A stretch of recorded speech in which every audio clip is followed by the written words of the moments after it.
Come one, come all, it's this week's Monkey Nut Punch podcast. And I'm calling this one the sick note because we're all sick in one way or another. We've got Nigel, who's got probably got the shits. We've got Keith, probably got the shits. We've got me, who's probably got COVID and definitely got the shits. Yeah, it's not coming out of his ass. I haven't got the thing left. I haven't got the soundboard on to press the boom. Yes. So on this week, we're going to talk about some bits, and hopefully, we're going to start off with one thing that I put a smile on my face when I was rest up this week, laying in bed watching TV, which is a TV series called Ted Lasso on Apple TV. I'm not eliciting sympathy, Keith. I'm not eliciting sympathy. I'm eliciting, look, this is a good TV show. You should watch it. And then we're going to talk about foundations. Really? I think really, you want to tell me that Ted Lasso is this great TV series? Do you? No, you said it was a great comedy. I don't think it's a great comedy. I think it's a happy drama. And there isn't, as I said before, there isn't a category for happy drama. So we got Ted Lasso, which is great. We got Foundation, which is kind of. Is it finished? Yes. Has it finished? Okay. Yes. The Foundation's finished, so we can finally put together our thoughts on Foundation. And then we've got some stuff about GTA. We want to talk about the GTA remastered because Nigel's there. Got the Expanse Season 6 trailer. I wanted to get and see Ghostbusters. I was going to go this morning, but I felt so shit I didn't go, even though it doesn't cost me anything, which is annoying. So hopefully we'll get to talk about Ghostbusters next week. Because busting makes me feel good. Anyway, we will start off. We'll start off and we will talk about Ted Lasso. I'm going to actually use one of these.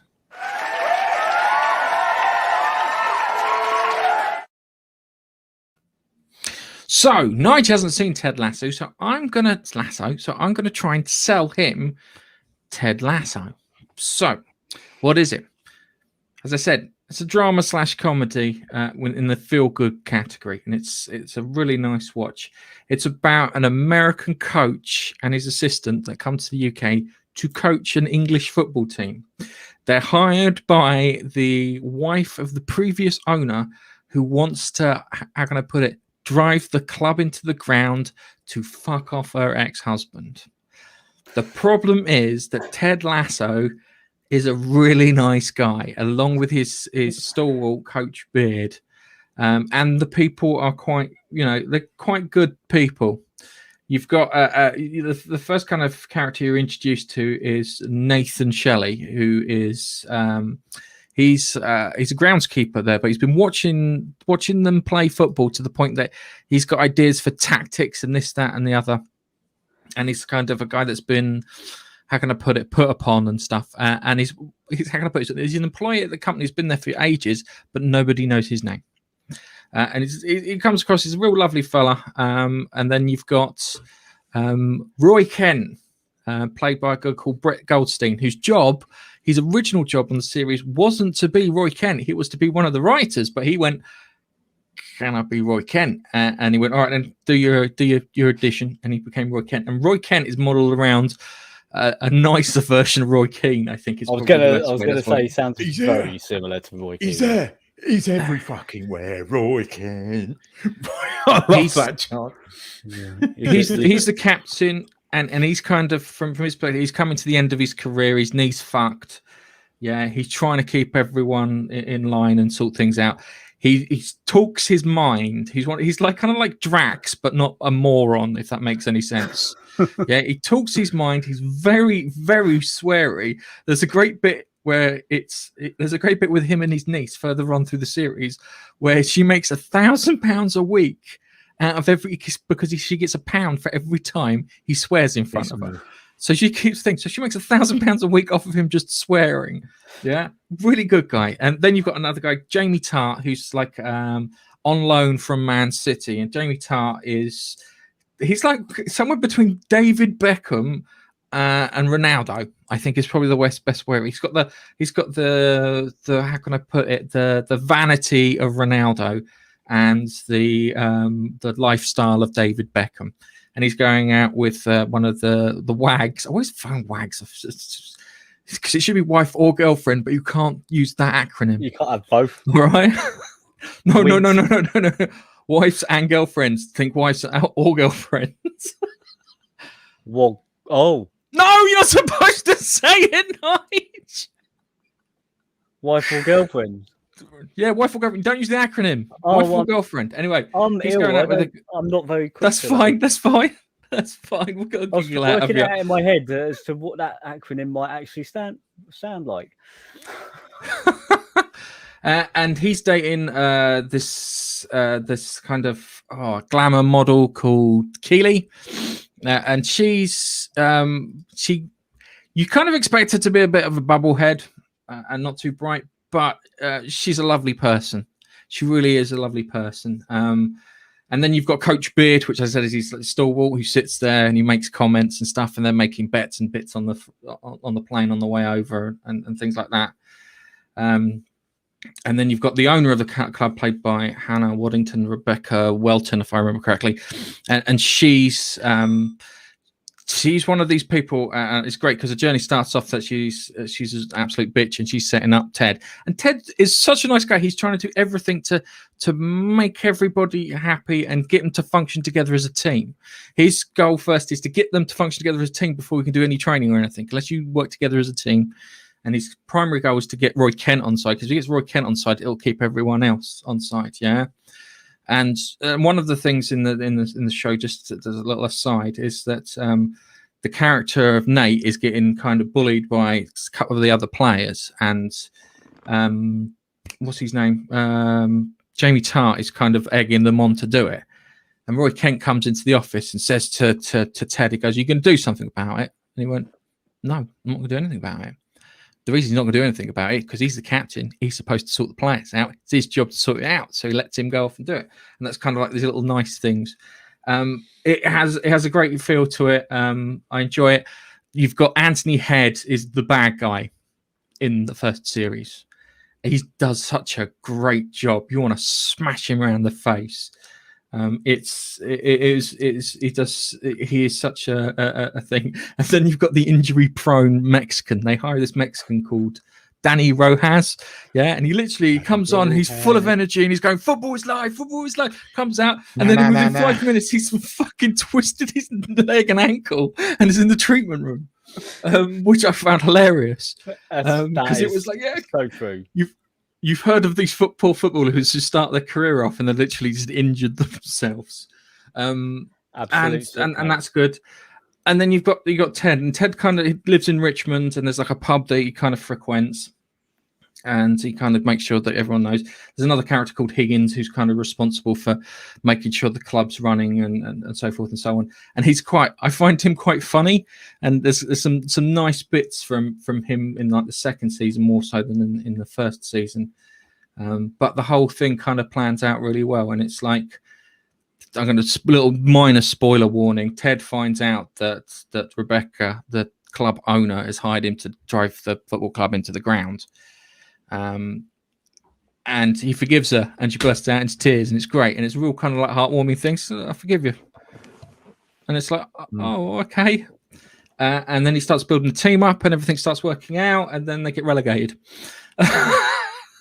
There's more. There's so much more to that. That's like the first season, and then they go into the second season. And there's some other bits on there, but it's really, I found it really nice. It was one of those TV shows that you watch and it makes you go, oh, that's nice. And it's lots of nice things happen. And Ted's such a nice person, and you find out in the second series why he's kind of like he is, because they have to hire a sports psychologist to help Danny Rojas after he kills the mascot. Which is fucking brilliant. Danny, you take the penalty. Okay, he takes the penalty. Kills a greyhound. Oh no! So he thinks he's cursed. So they have to get a psychologist in there to sort him out. And it's great because you see all the characters kind of they develop. So you've got the Keely character who kind of moves away from doing kind of this kind of vacuous red carpet stuff, and she becomes more of a manager and brand deals with branding and sponsorship and stuff. So she kind of finds like a proper job. And then you've got Roy Kent, who kind of then starts warming up to Ted and starts working out his differences with everyone. And he's great because he's such a fucking honest character. It's just so it's so brilliant when you see him kind of just become a bit more. He comes across not quite human. There's a bit of a brute, but he's not, and it's great. So it's like he's reading A Wrinkle in Time whilst on the treadmill, because it was something to try and teach him about stuff. And then you've got all the other characters, and then there's another character comes in it called Sam Bissana, who's big in the second season, and it works out really well. And you need to watch it. We have to figure out how to get you on Apple Plus. But I'll be honest with you, the best thing on Apple Plus. Shot really well. I need to find some of the areas that they shoot because it looks. Some of the bits look like Kingston. It is. It's all shot around Richmond and Kingston. It's Crystal Palace's. No. Yeah, I think it is Crystal Palace's ground that they use. It is Crystal. It's Crystal Palace's ground. Yes. But the guy that plays Coach Beard is called Brendan Hunt, and he's the chief writer, along with what's his face, who did Scrubs. The guy behind Scrubs. Oh, I've forgotten his name. I thought he just directed one episode. The guy who did. Oh no, he is. Are you talking about the creator of Scrubs? Yeah, Bill Lawrence. Bill Okay. Lawrence. Who this is? Yeah. Ted Lasso. Bill Lawrence is behind it, along with Brendan Hunt, who is the guy that plays Coach Beard. These started out as a bunch of adverts over on NBC 10 years ago, right? And it was to try and make football, big in the UK. And then they did something for in the US, the Tottenham Hotspur as well. Yeah. And then they did something called, he was calling it the Tottenham Hotspurs. But these adverts are very funny, but he only took aspects of that character, the Ted Lasso in those, and brought them into this. And it's to me, Scrubs wasn't just a comedy as well. Scrubs had a lot of drama and stuff behind it as well. It wasn't just Scrubs wasn't just a straight slapstick comedy. Scrubs had other bits going on in it. And Ted Lasso for me is very much like that. I adore Roy Kent. I think Roy Kent is just this gruff, sweary dude that actually has a heart of gold, and he's a big soppy git. And I love that. And it's like when he wants to go and beat somebody out, and there's a scene, and Gareth mentioned earlier, where there's a really, really sort of, thinks he's the best thing since sliced bread footballer called Jamie Tart, and he is a bit of a tart. And he's an absolute arse, but he kind of gets his redemption in the second season. But he goes to hit him, and Tart just comes up to him and goes, "I'm sorry, mate, I shouldn't have done it." And Roy can just fuck and walks away like that. And I love that. I love that. And then it's the discussion after where they sit there, go, "So did you beat him up like that?" Goes, "No, it was worse. I forgave him." It's just the fact that he's so angry that he forgave him. The characters are great. The football pundit scenes on Sky TV, because they used the real Sky TV presenters. And there's two actors. One actor, and then there's what's his face with what's the guy with the greasy hair and the tash, the mullet? What's his name? The footballer. Kamara. Yeah, he's and so he's him sitting next to an actor, and then you've got the Sky sort of punt sports news presenter dude as well. And then there's Roy Keane, and Roy Keane is effing and blinding on this show. Oh, he's great. It's so funny. It's like they were sitting there, goes, Chelsea didn't have a good run out, and go, blood, this, that, and the other. And they're trying to be all polite about it. And it goes to Roy Kent. It goes, "I thought they were fucking shit." Like that. And that was his response. And they were like, oh. Because most of the time you hear them talk this fucking waffle, and you know that they just want to say they were shit. They were shit. I would see that's I think there's that enjoyment, and I think my favorite episode is the Coach Beard episode. It is. It's just that you have this aside episode where he goes to the pub and it gets to 11 o'clock and he's got absolutely fucking hammered with these three supporters who give him shit. There's this Scottish guy, who every time he sees Ted Lasso, he calls him wanker, and then he says, well done. You got that was a hard draw, but you did well. Yeah. Then there's thanks very much. It's like wanker, you fucked that one right up.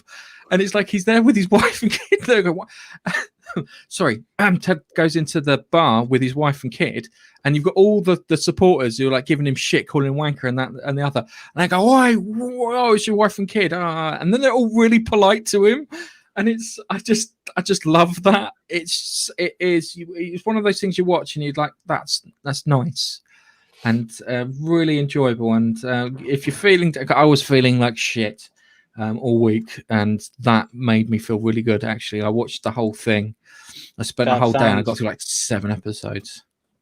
That really sounds up my street because I really like football. You'd like it, Nige. I said this before. You like it. Yeah. There is a lot of football references in it, but it isn't just.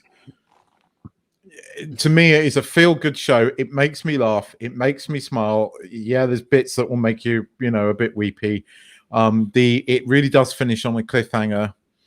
There is a 3rd season confirmed. Beyond that, we don't know. But it's just this feel-good series that has its drama and has its moments. But it's all local. It's all around Richmond, like local to me. So I knew it all. But like, when they're sitting on the park bench, Keeley and Roy Kent are sitting on this bench. I know exactly that bench. I know exactly where it is because I used to cycle along that route, like literally all the time in one summer. And they shoot all over Richmond. And it's weird. Even the pub. I know that pub. It isn't what it's called in the thing, but I know where that pub is. And I might have had a couple of drinks in there before an England game.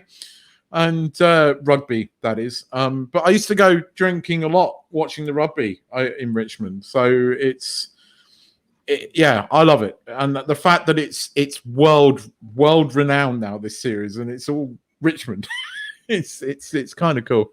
Actually, I heard of this. I used to play Dark Age with a bunch of guys in the US, and actually there was a guy in Canada who said, "Have you seen Ted Lasso?"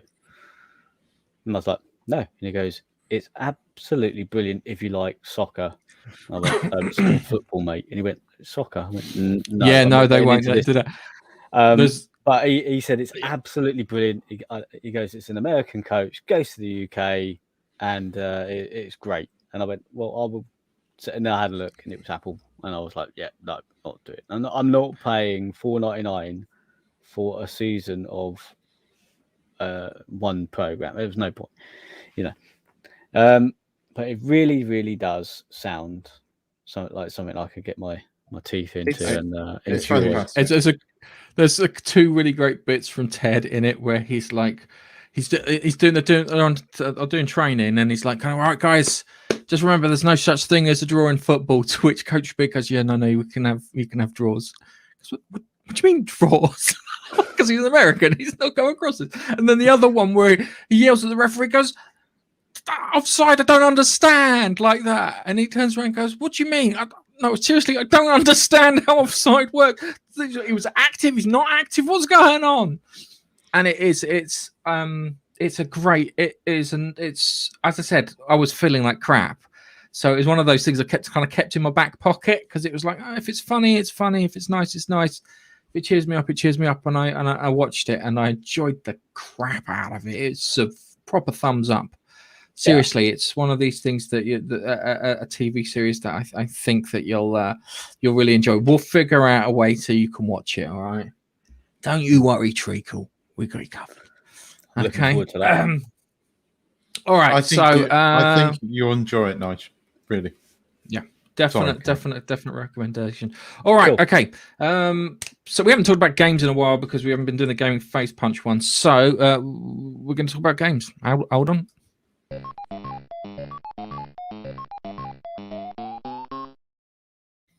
That's supposed to give me enough time to share the screen. I was so off form.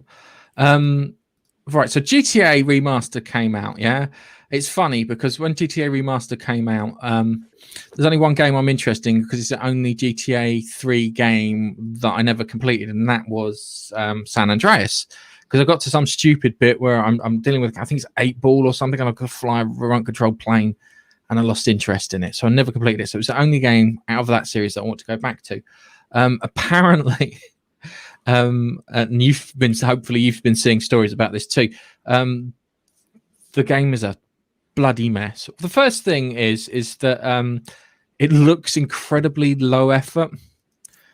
If you know what I mean, if you see it, it looks like they've just done texture replacements and left everything as it was. Oh, and locked out a few tunes because Blondie doesn't have the the license anymore for the thing. But it was absolute mess. I played it on. I've been playing it off and on my Xbox. Rockstar are vowing to fix the problem, but it seems a very but almost low effort. It's almost as bad as an EA remaster, I think is probably the best way to say it. They did try and they tried to have it like look cartoony and whatnot, but there's still some problems in there. Like some of the physics in there. One of the levels I'm going around a pedal bike, and because I push forward on the stick, the guy won't pedal. I'm like, this shit should have been fixed. You should have gone through this through games testing. Probably one of the reasons that they kind of held on to it as long as they could. So it's not good. So I've got an article here. It's not the one I want, unfortunately. On Friday, the company admit the remastered game shouldn't have been released last week. They've taken it off of sale, off of the PC stuff, since they've had a flood of negative reviews, stupid bugs, this, that, and the other. And I reckon the hot coffee fucking thing's in there, if you remember that. The controversy behind the hot coffee sex game that was in the original GTA 3. I reckon if someone mines that code, they probably could find the bloody thing, because that's how lazy I think this master was. The company still released a trilogy. Still released a trilogy. That was left unsaid, but they're going to fix the bugs. We have ongoing plans to address the technical issues. That's all right. My brain's tired and not many things are working. In addition, one of the main bugs that I've heard of, not just that the graphics aren't really that great, even though they've remastered, or should I say remastered, is the rain. When it starts to rain, it becomes very, very difficult to see anything around, and you can't actually do a lot of stuff. And I've seen pictures of where the modders have got hold of it, and the modders have gone, "This is how rain should be." And you go, "Oh yeah, the rain looks great." And not only have you cleared the rain up where you can clearly see it's rain, but you can see everything, you've made the graphics look even better. And it's crazy that modders have had it in like since the release, which isn't very long, like a few weeks. And Rockstar has had it for however long doing this remaster and made it look, in my opinion, not that much better than the original. It's just all they've done is they've upped the reses on the texture. That's all they've done. I don't know why they didn't just push it through the fucking San Andreas engine. Yeah, and then rebuild the bits in there, and then you could replace the cars with the cars from not San Andreas, GTA 5. So you could just literally just swap the bits out in the assets and reuse those assets. You could have been lazy about it and still done a better job. Yeah, and it's not like they haven't had practice remastering GTA 5 for PS4, PS5, Xbox One, Xbox X and S series. It's not like they haven't the experience that they've not already remastered that 3 bloody times. Yeah, it's only been out, 10 years? GTA 5? Oh my God. It's just, feels like when a band comes to the end of their contract and the last thing they put out is a compilation album. This is what the Star Wars Force Awakens felt like to me. So they put a fucking compilation album out, and they've done the same here, where it's like, oh look, it's our greatest hits, and then they'll do remastered GTA 4, and then it's not good. It's lazy. If you're gonna do a remake, do it like Capcom, because Capcom fucking nailed that shit down with Resident Evil. I would say even with 3, even though I know people moaned about 3, it's still a proper bloody remake. All right, we've whinged about that. Let's talk about something good.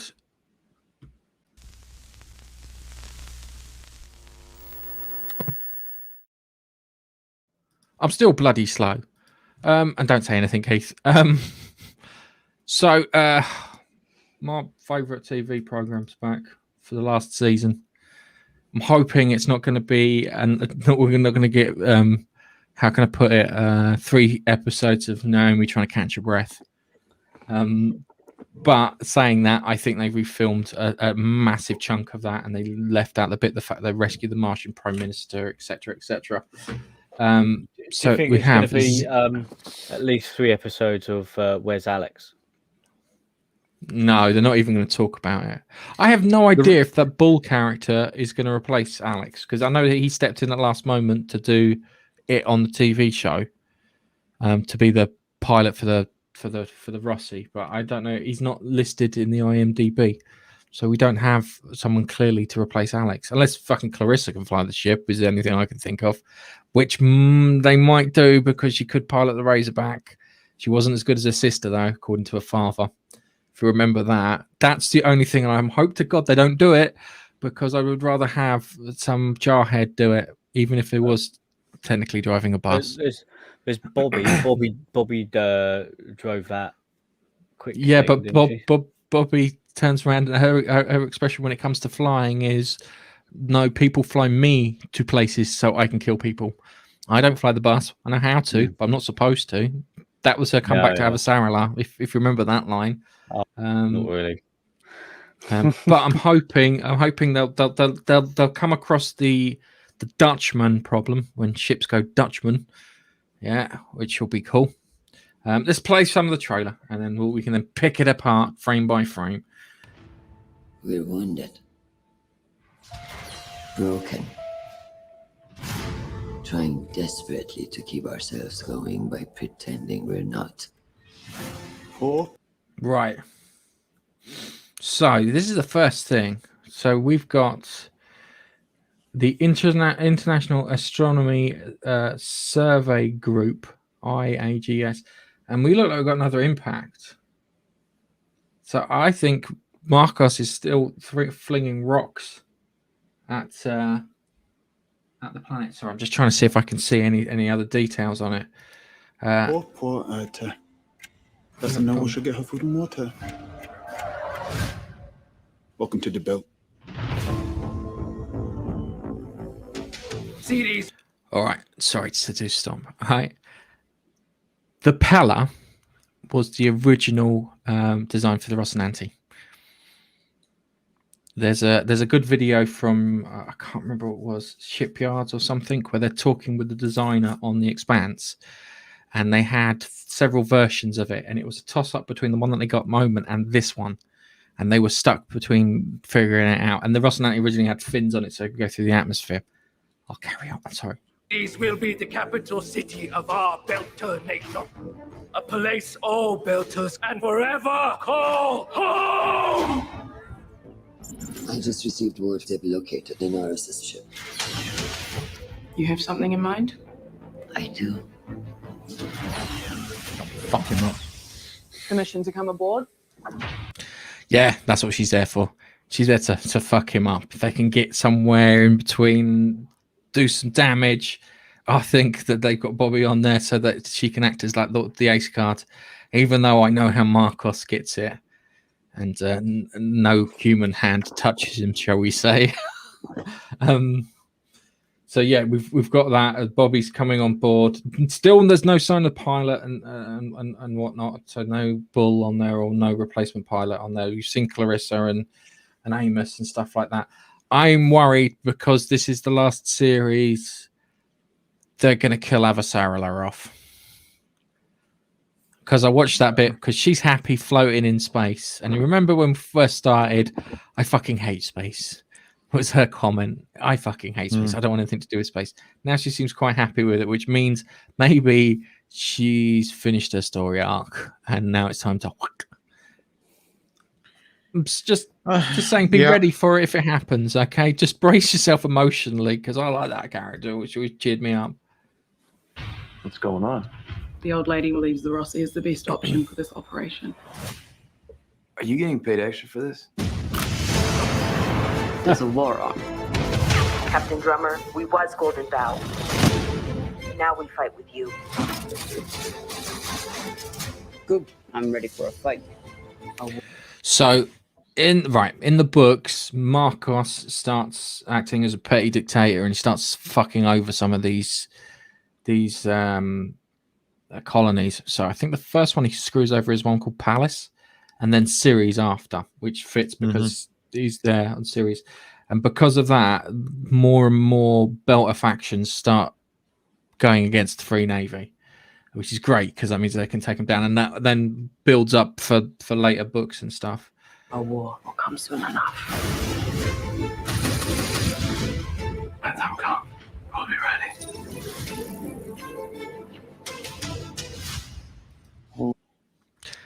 They're still flinging more rocks. Holy shit. What is it? The mother lode. Now, if you know the books, you have to do certain thing to a certain thing in order to cause a certain thing to happen. And this might be them causing a certain thing to happen in order for a certain thing to happen. And that's as close to spoilers as I'm going to get. As you see it, they're dropping all the cargo in there because certain mass, something to do with mass. I don't know what it is.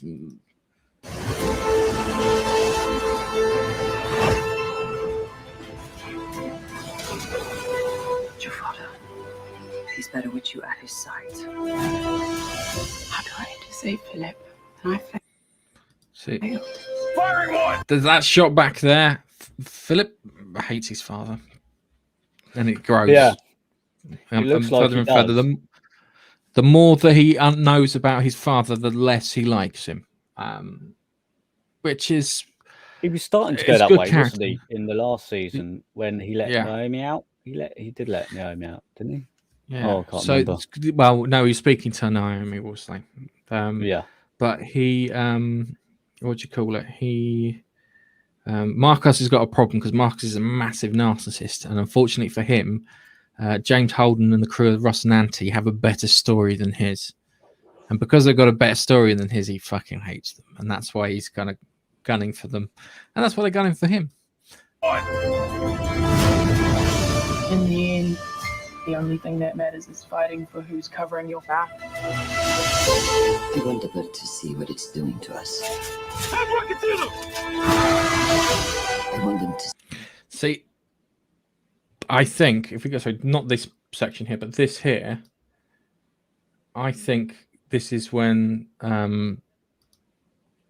Marcus starts turning on the colonies and whatnot, and then they get screwed over. Fred Johnson's place. I don't know if it's Fred Johnson's. I don't know if it's Tycho. This looks Tycho Station. Oh no, this is the moon because it's got UN written on it, and it's got the UN insignia on the floor. Just by them, because look here. If you can't see my mouse there, but you can't see that in frame, but that says UN there. to see the lives we've lost, the pain we've suffered.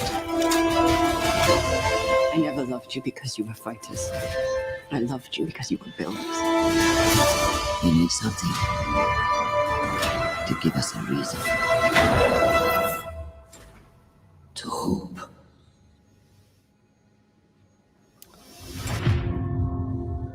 Do you think those different planets you can see there? We've got that means something. So we've got Mars. I think that's lunar moon. Sorry, fucking hell, talking in expanse terms. The moon, Earth, and the ring gate. Yeah. So that's the planets there. So I'm excited. I've got two good TV series for December. There was a bit at the end there with a little girl. Oh God, yes. Sorry, this is kind of like that's all about. All right, so let me just. All right, so here we go. It's the bit with the girl. Who's there? And that thing. That's a protomolecule construction, and it's supposed to be like a dog. Oh. So they're on Laconia, which is where they found you ended. No, the series ended, and you saw the planet. Yeah, is that the daughter? Is that the daughter, Admiral? What's his I don't think it's Winston Duarte's daughter. It might be, but there's a book called Strange Dogs. I think it's called Strange Dogs. I haven't read it, so I don't know. And I think this is the Strange Dog's Tale of when the colonists get there and they start finding weird shit like this. Because it's not, I don't think it's technically alive. It's like an android, but it looks like a dog. Well, sorry, an cute. alien dog. Kind of cute, yeah.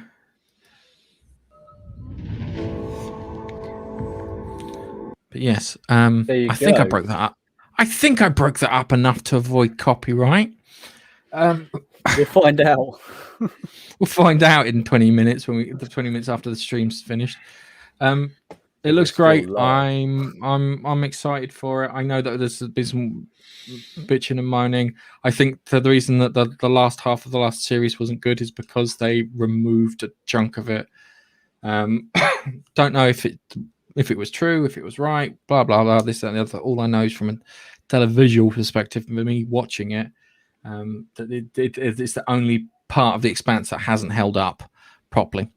There's a lot of that you can just trim out with a pair of scissors and you'd be quite happy with it. You could probably literally you could have 20 minutes of Naomi suffocating and then that's it. You don't need an episode's worth of it. Yeah, no, it was a long period of time they were showing Naomi do her thing. It didn't need to be that long. They dragged that out because there's the report is supposed to bring up the fact that these ships that pass through the ring gates disappear every so often, and she doesn't know what causes it. Holden figures out what causes it. Looking from the trailer, I said I couldn't see a pilot. I think Holden's the pilot and Bobby's the gunner, because there's a gunnery seat next to where Alex sits, and at the end of season 3, Bobby sits in the gunner's seat, and it's actually her job as gunnery sergeant to sit in the gunner's seat. So that means Holden can fly the ship and she can do the shooting, which I think might work. I would I would have preferred it if they had the Bull character in there, because I figured they kind of set him up to replace Alex. But if they're doing that, they're doing that. Anyway, does IMDb reflect the episode count yet? Because I had a rumor it's only 6 episodes. Same here. I had the same rumor. Let me have a look. Expanse. I mean, I think I would prefer, if it is 6 episodes, that it is pretty action packed and like no waffle like it had in the 3 episodes series. of Naomi stuck on the ship. I think that was as I said before, I think that was because that they had to. I know why. I know, but I still think they could have done it better. Like, cut the episode count. Do 8 episodes instead. Okay, all right. So the count is 6 episodes. Episode 1 is called "Do You Know What This Is About?" No, it's not. Sorry, that's IMDb asking if I know what this is about. Sorry. The last episode, 6.6, will be called Babylon Ashes. That's all I can say. Sure. And I know that. I can lay money on that. And Keith will go, that's an easy bet. Because that's what they do. They get to the end of the series, and the book is usually the last one. Keith, have you just taken a swig of water out of a flower vase? No, these are our Muji water bottles that we fill up from our. That is massive. Yeah, they are. Well, no, these are the small ones. These are the small ones. We've got even bigger ones. We just dumped a load of fucking flowers on the floor. It's filtered water. We've got a proper sort of incredibly expensive water filter on the sink, and we fill up water and stick it in the fridge, and that's what I'm drinking from. Gone are the little glass bottles.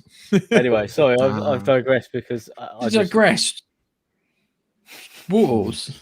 If you want to buy water bottles, go to Muji. Yeah, Muji. Right. So I'm looking forward to that. I think it's going to be good. I think it's going to be something enjoyable. One thing in the previous series I did enjoy was the not Alex, the guy who rescued Clarissa. Amos. You can tell I'm not but I liked his arc from the start of him and his journey while he was on Earth and what he did, and then eventually meeting up with the rest of the team. I quite like that arc. It really wasn't bad.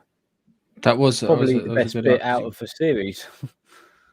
You got to find for the for Amos and Naomi, you got to find their proper backstories, because everyone on the Canterbury was running away from something. Yeah, Holden was running away from his responsibility as a UN officer. He didn't like that. Alex was running away from his family because he wanted to fly. That was all he lived for, was to fly. And when he got hold of the Rocinante, it was his dream come true. Amos wasn't called Amos. Amos was called Timothy, and Timothy was an enforcer. And he had some choice friends, shall we say, and brother. Well, we couldn't choose brother, but yeah. But you got to see that, which I felt was done well. Okay, so that was one thing, and let's talk about Foundation.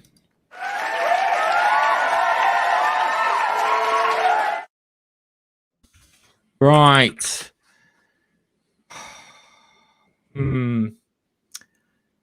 Yes. Not without its problems. Oh. Right. First things first is I really can't stand the actress, and I will say this, and I keep saying this: the actress that plays Gail Dornick. Yeah, I really can't stand her. She can't act, and it's obvious when she's opposite Jared Harris and she's opposite Salvador Harding. When she's opposite those two characters, even for brief periods of time, that you can tell that this girl hasn't learned to embrace her craft properly. Lee Pace is a funny fucker. Just the way he looks weird.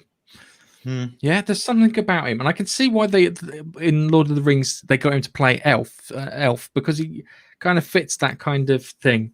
Him as what elf was he in Lord of the Rings? Where no, was he was in he? The Hobbit. Hobbit. Okay. He was an elf in The Hobbit. I can't remember which elf, but he was an elf in The Hobbit. And he was who's a guy in the Guardians? Ronan the Accuser. He was him in Guardians. Now I know where I've seen him from. Yeah, okay, that makes sense now. Yeah. And it was there were bits in it, and it was like, okay, all right, fair enough. The kind of showed the wrath of the Emperor. So just to recap the story, you've got Empire, who's 3 clones of this one person. What was his name now? What was the bloody guy's name? Cleon, yes, thank you. He's a clone of this guy called Cleon the First, yeah, and they've been cloning him on and on for a couple of 4,000 years, off and on, yeah. So he has one in the middle, which he calls Brother Day, one in the thingy, which he calls Brother Evening Attire, and one in the morning, which he calls I Can't Get Out of Bed, Brother. So you got a young one, a middle-aged one, and an old one. And they age them up. So when they kill off Brother Dusk, who's Brother Evening Attire, then they replace him, and then they move up through. And they've been doing this for centuries, which is causing stagnation. The whole thing about Foundation is it's based on the fall of the Roman Empire. So you've kind of got, with the Roman Empire, you had the rise of Christianity. You had the people from North Africa, Hannibal and that lot are kind of attacking them, all this sort of stuff happening. So they've got all of this stuff to look forward to. And it's the same with Dune. Dune is also based on the fall of the Roman Empire. It's a bit clearer in Dune, I'll be honest with you, because you kind of see it go through the ages, and then you kind of build up to a kind of God Emperor status when you've got the supreme person. So you've got the kind of the religious people in Dune who are the Fremen, they kind of attack. Similar thing with this, where they had the two factions. So you get these 2 warring factions. Harry Seldon, I don't know if he's an android, a clone. I think he's a clone. Is he a clone, the one that's inside the capsule? No, he's a simulation. He's a hologram. He's a simulation. Well, okay, so he had nanites injected into him, which basically used the materials from his body, which they then remolecularized into what is now the Ark. Okay. So the right, so to recap the story, yeah, you've got this empire run by Cleon the 15,000th or whatever, yeah, who's comprises of 3 clones that run the whole show. this mathematician turns around and goes, well, if you don't change anything, you're going to die off. Yeah, it's things becoming symmetrical in nature tend to die off, and this shows signs of symmetry. Therefore, boom, gone. And he uses a thing called psychomathematics. It's not psychomathematics, psychohistory, I think I call it. Anyway, he puts a puzzle out, and some girl in a fishing village who has no access to computers apparently solves this supreme puzzle. Yeah, that's the bit I don't fucking believe. I'm sorry. Everything else I kind of get, the space jumping and all that shit. But a girl who has no access to technology and is prevented from using technology and stuff, she apparently can solve this mathematical problem, which is that. And they say maths. They say math. And every time they say math, I want to punch the fucking screen. Yeah, that's an American. It's the American saying. I know, but it's aluminium versus aluminum, and Americans say math. They don't pluralize maths. Say mathematics instead. Then that's just the split difference. You say mathematics, we'll say mathematics. It's mathematics. The one that really bugs me, the most is when they say Adidas. It's Adidas. That's how the Germans pronounce it. It's bloody Adidas. Sorry. Yes, that's the one that drives me up the wall. Anywho, coming back to it. So you've got all of these things happening. You've got Empire falling over. You've got Harry, and he's formed this group called the Foundation, which is supposed to be able to return civilization. They're supposed to be built right in this book called the Encyclopedia Galactica, and that is supposed to be better than not only the Hitchhiker's Guide to the Galaxy, and I can't remember the other book in the top 3 bestsellers of all time from Hitchhiker's Guide to the Galaxy, but it's supposed to be able to help you rebuild your society and get them back up to speed quickly. So you've got that happening on one side of the solar system, one side of the galaxy, and then you've got the Foundation, the Empire happening on the other. And then there's all these kind of subplots going on. They fucked up one of the Cleon clones, and they've altered him. And the twist at the end is that they thought they altered that single person to have a color, to make him colorblind. Yeah, so they just disrupted one of the clones. Turns out that what they've done is the source material, which is Cleon the First, which is in like a stasis capsule, he's been fucked with. So all the clones are degrading because they indicate, they don't give you the timeline, but we think that the current brother Day is also slightly screwed with, and it certainly indicates that right from the offset that the child is different. I think it's from the moment Harry told him about psycho history. Yeah, that was the first time it happened. Yes, but that child is now Brother Day until we get to the ending, which is then 100-year time jump. But the problem with it is it's vastly different from the book. I kind of like the Cleon cloning thing is a thing for the TV series. I like that idea, and I actually think that's been one of the stronger aspects of this TV series. I agree with you that the Gail Dornick stuff has been, for the most part, rubbish, but there's something going on there that I'm intrigued to know what's going on there, because obviously Salval Harmon has this clairvoyance that Gail supposedly does. So what's going on there? The thing that bugged me is that they revealed the existence of the second Foundation in the beginning of the series, like literally in the first series, and that was really crap. I'm going to be honest with you. I thought there were more than one. Yes, I thought there was more than if one.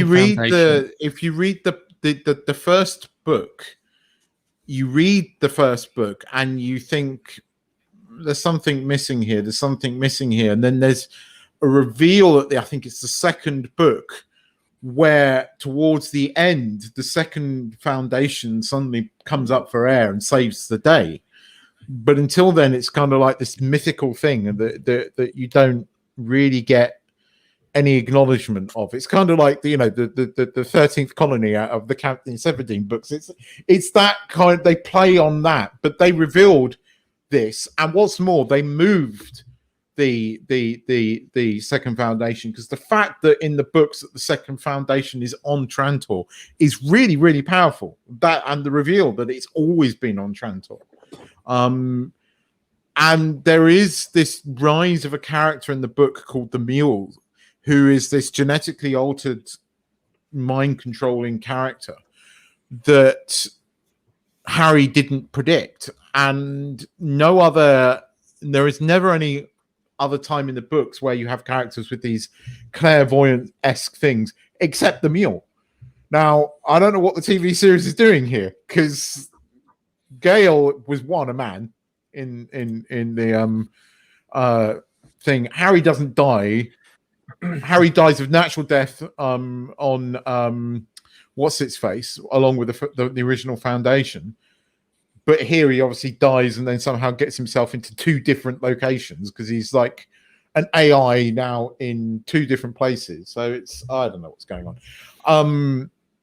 There were moments. I love the fact that What's-Her-Face got it through the neck. I was saying this to Nigel last week when What's-Her-Face got it through the neck. That was very, very satisfying. Farah was her name? Yeah. That was so satisfying when she's going like that, and there's just arrow just goes like that. You're like, fuck, yes! She had to be finished off in a nasty way, and they bloody well did it. So I was at the screen going, bro, you annoying bitch, you're dead. And yeah, she got killed, and it was satisfying. It's been a hit and miss series. It's not the greatest thing ever. But I'm intrigued to know where it's going. The Cleon bits have been good, in my opinion. Look, there were some bits. The bit where he did the sand bit, the salt circles, that was good. The bit where he had the irritating woman who was in Doctor Who was the one challenging Cleon. She had her killed off. That was good. And then the bit where the android kills what's his mush off. That was also good. That was because that was quite shocking because I was watching it and it's like, and it's like problem solved. The question is, was she the one responsible for adjusting the clone, the source material? Because she's the only one. There's two bits where they could have changed the source material. One was when the Starlink comes down. Yeah, because everything's in chaos. If you're going to change something, that's the best opportunity. Then the question is, who's then changed it? And it's probably her.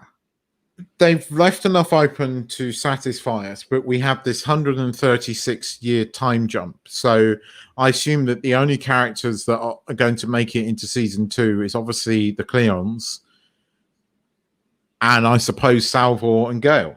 The rest of the foundation is, and obviously Harry Seldon's going to be doing something. Yeah, he's AI ship, yeah. So his ship's gone on to form the second foundation on his homeworld, so that's going to be different. Are we going to get the introduction of the Mule? I don't know. The What's-Her-Face ripping her face off at the end, that was interesting. So yeah, it's going to be interesting. I don't think I'm going to keep it. If I keep Apple TV for it, and I think it's going to be for Ted Lasso. So yeah, no, I get that. Yeah. There isn't anything good on there. Invasion.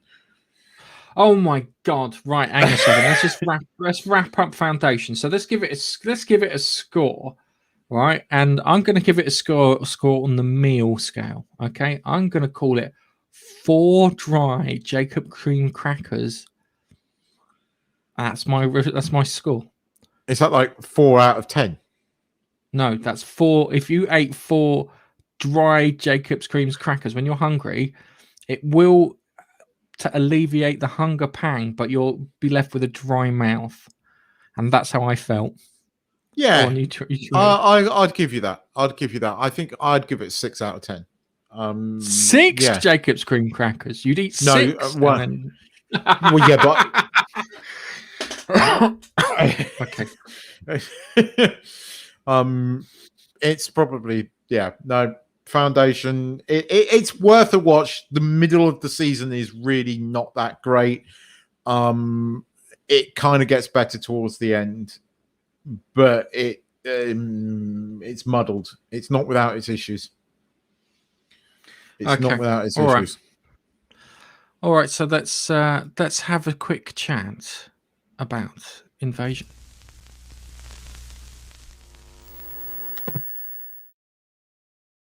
Okay, probably the most irritating TV series that I'm watching at the moment. I don't watch Batwoman. I barely watch Doctor Who, and this one I find exceptionally irritating. One, we've seen the alien at the end of episode 6, was it, or 5? I can't remember. 6. 6. Don't put Sam Neill in the trailer as if Sam Neill's not going to be in it. If you have Sam Neill, make it like a surprise. The story with the English kids is the most entertaining. Because they actually have like a group dynamic, which makes things a bit more interesting and exciting. What's it? I think the Japanese story is going somewhere. Oh, the wife. The Japanese. I'm not. The wife. Fuck me sideways. Can we kill her off, please? Yeah, she is one of the most unlikable characters. And don't get me wrong, the husband's the shit, but the husband is your stereotypical shit. He's an arsehole. He's going to probably die. He nearly gets eaten by the alien.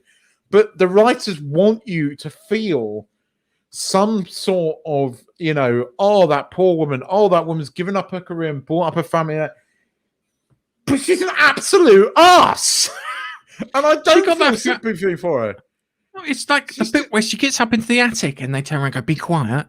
And then she's like, kind of, oh, my children, I haven't seen you for hours. Here, eat some noisy sweets. And the guy's looking at her like, would you fucking knock it off? Yeah. Seriously, she is. Oh, I've not seen someone I want to push into the wood chipper more. And she's just crying constantly. Yeah, I've had to get in another car. I'm crying. The windshield's broken. I'm crying. This is happening. I'm crying. It goes like this, yeah? You are, when it comes to your husband, you either kick him into fucking touch and leave him behind, or you just shut up and get on with it and just concentrate on fucking surviving. You haven't got time. There's a fucking invasion going on, darling. Pick if now. Yeah, you could. If you want to. Yeah, go on. I was going to say, if I've ever seen a case for kids to be taken into care, this is it, because neither of the parents are fit. Neither of them. Oh, I just the Japanese one after she got ripped out into space, I found quite boring. I'm finding it interesting now that she's tracking down and she's found this radio signal, and she thinks that basically somehow her girlfriend, wife, whatever it is still alive. Space, darling, space. If the explosion and getting hit by debris as you got sucked out of the spaceship at high speed, even though it probably wouldn't have happened that quickly, doesn't get you, the vacuum will. The vacuum doesn't get you, the temperature will, be it cold I think or hot. If not, she's re-entered. Odds on, she was the one that caused the school bus to crash. You're assuming there's a vacuum, and they've already said in that Japanese mumbo jumbo that there is there's no vacuum. That how did she get blown out into space then? You hear, she says this, and this is what everybody's saying to her, but she says, I've heard this voice. They're making your argument in the show, but there is a sound after the explosion, which indicates there is not a vacuum, and this is what the Japanese girl keeps saying. Everybody in the show, if you pay attention to the Japanese, you have to pay attention to all the subtitles, right, are making your argument. Right? That's what I'm saying. Your argument is in context of the show. All I'm saying is I am saying the other argument. This girlfriend is arguing the existence of a thing. Now, I think there's going to be some kind of scientific explanation for it. I might be wrong, and it might be your usual bugbear if people can't survive in a vacuum of space. But they've said this. They have specifically said this. This is what everybody is saying to this girlfriend. The girlfriend. So, hang on. Have you watched Love, Death and Robots? Yes. Have you seen the one with the arm? Yes. Perfect example of what happens. Yes, I know. I know. I know. That's why I'm slightly intrigued. I don't like the show. The show is shit, but I'm intrigued by that one aspect. I'm so desperate for that mum to get killed off. Oh, if she gets killed off at the end of the season, I'll be like, yes, results, and everything would have been worth it. But she has to get it bad too. I don't find her as irritating as the Farrah in Foundation, and you know, I really was just so no. Farrah gets killed, but right, hold on a second. Right, so Farrah, I think Farrah did a good job because one, she can act. She was acting an arsehole. She was an arsehole, and her point was when you died, you cheered because she did a good job. Yeah. This actress can clearly act, unlike fucking the one who plays Gail Dornick, Lulu fucking Bell, whatever her name is, yeah? No, she can act. The problem is that the directions that she's been given and the script that she's been given is shit. True. I'm sorry. I don't blame the person for doing what they were told to do. They're consummate professional, but sorry, I want to fucking cop it. And the other thing too is you got these big black bogies, which are the bad guys. Yes. What the fuck are they all about? So yes. Yeah. So we've got the giant black bogies that are attacking everyone, and I don't even think that they're the proper aliens. I think they're like their attack dogs or whatever. I agree with you. Yes. I don't think it's going to get a second season. I think it was a bait and switch with Sam Neill, which we said. I said last week, and I agree with you. You put Sam Neill in the trailer thinking Sam Neill's going to be in this show. He's in for one bloody episode. And it wasn't a particularly great episode. No, I don't enjoy Invasion. Apple TV, the only thing that's really good on it, that is solidly good, is Ted Lasso. So, you know, when I recently got my new Mac, I got a phone call and I was told, you get an extra 3 months of Apple TV for free. And I went, that's good, because the only bloody thing on it is Ted Lasso. Oh, but we've got all this. And I just went, shit. I said, I'm sorry. And I said, I know this is not your fault, but don't try and sell me Apple TV because you ain't got anything decent on it. Oh, that and Tom Hanks' first movie. Tom Hanks' first movie with the U-boat. That's a good film. That's a good film. I enjoyed that. I can't remember the name of it, but it's a good film. If you haven't seen it, watch Tom Hanks' first one. Don't watch the next one. It's boring. But the first one is quite good with the U-boat. Genuinely good film. Okay. That's cool. I was ashamed that Nigel had to drop out because I was going to do one more gaming story before we left. But hey ho, that's the way things go. We've hit the hour mark. I'm tired. I'm trying to hold back having a coughing fit. Nigel's also trying to hold back having a coughing fit and maybe shitting himself at the same time too. You know, it's like a bit of pressure, and loose guts. It's brown chaos, shall we say? Well, he doesn't need to decorate the closet. Yeah, he does. And on that note, it's going to be goodbye from me. Goodbye from me. And we will see you on the next podcast. Bye-bye.